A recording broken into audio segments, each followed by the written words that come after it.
time now to welcome back a very special guest. This is Eliza Hopkins. She is a senior at Buffalo Seminary, and she placed as a semi-finalist for the second time at the English-Speaking Union National Shakespeare competition in New York City. And we're happy to have her back to share this special accomplishment for again. So, you know, a lot of people out there might not be familiar with the English-Speaking Union competition. So give us a rundown of what it's sort of all entitled. So basically what happens is in each region all the way across the U.S., there are these competitions within schools. And usually it can be from like 5 students to maybe 20 students. And so whoever wins from that school goes on to the regionals.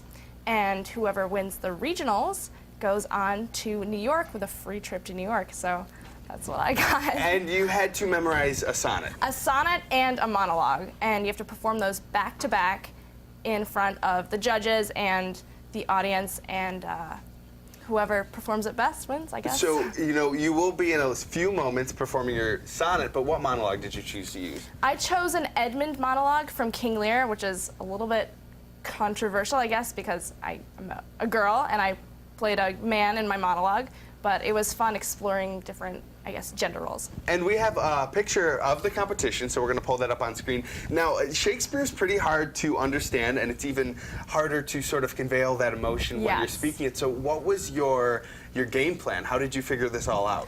I guess what I kept going back to and what my drama teacher, Susan Drose, kept helping me with is just to stay in the moment and don't get caught up with the words. Let the emotions and the words sort of go through you. And instead of being yourself trying to act this person, try to become that other person. And of course, I'm a huge Shakespeare fan, so I always recommend people to go out there, read Shakespeare, learn to love it, because you will. But instead of reading it for yourself, we're going to let Eliza here. We're going to give the stage. The stage is yours, and we want to see your sonnet. Thank you. This is Sonnet 129.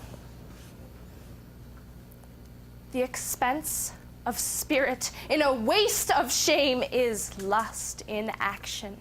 And till action, lust is perjured, murderous, bloody, full of blame, savage, extreme, rude, cruel, not to trust, enjoyed no sooner, but despised straight, past reason hunted, and no sooner had past reason hated, as a swallowed bait on purpose laid to make the taker mad, mad in pursuit and in possession. So had, having, and in quest to have, extreme, a bliss in proof, and proved a very woe before a joy proposed behind a dream. All this the world well knows, yet none knows well to shun the heaven that leads men to this hell. Bravo! Look at that. You're even working the cameras. How amazing. Now, you are a senior, so before we toss to the Kitchen World Kitchen, you have some great news. Where are you going next year? I'm going to Yale. And for linguistics, look at that. Yeah, I'm very excited.